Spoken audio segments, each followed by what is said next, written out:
Aspi, I find Shantideva so far very repetitive. Yes, you're right.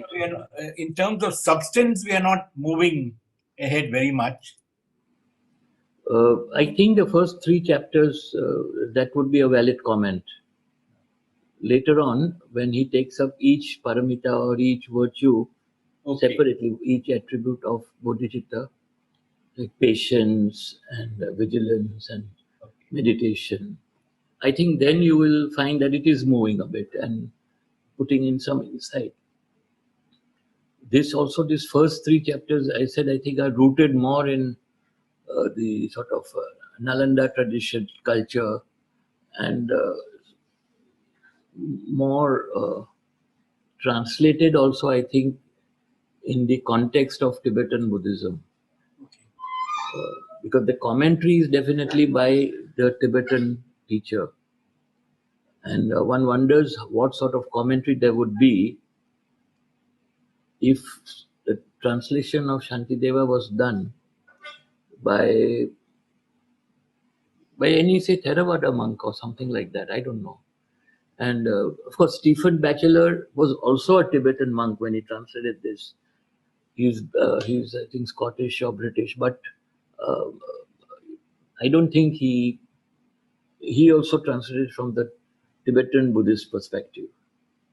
So I do say somebody, say, from the Thich Nhat Hanh tradition or some Zen tradition, how would they translate it?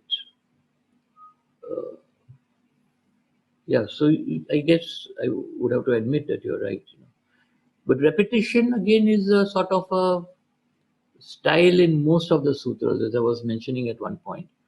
There will always be a prose section followed by a poetry section, and usually at the end a conclusion for the whole thing, again in prose and poetry, chapter of the sutra when it's a long sutra. So, and in the introduction in the book, you will notice that when they talk about the three sections of the whole text, then at that point they say that his characteristic is he keeps repeating and hammering it. He hammers it in to see that you never regress, you never. And also the other thing which they say, which I think you will pick up very soon yourself, is that he does use sort of fear and warning, almost threatening that you could be in hell, and this sort of hell and that sort of hell. So he's using these two things, and sometimes he also uses a concept which actually nullifies what he's trying to teach. In a sense, it's like, for instance, he says that of course, his position would be that our self is anatta, there is no real existing self, and so on.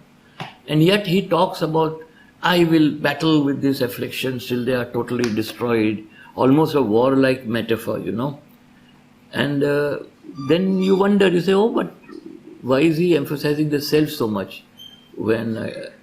So they say that, at one point in some commentary I read, that this is like a homeopathy dose, where, like cures like, or like kills like.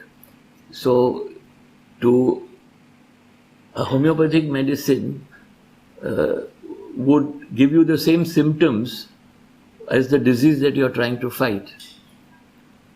So we see, for instance, that if you take quinine, when you don't have malaria, it sometimes mimics the symptoms of malaria. And that's how homeopathy started, that in very tiny doses, they found the cure for certain diseases by finding those ingredients which in minuscule quantities and great dilution mimic the same symptoms of the disease to which you are trying to find a cure.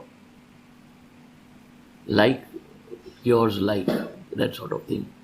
So when he is actually appealing to your ego, in spite of the paradox that your ego is something you're fighting with, and these afflictions actually arise from your ego, he says, I will fight these afflictions, they are my real enemies, and he almost personifies the afflictions.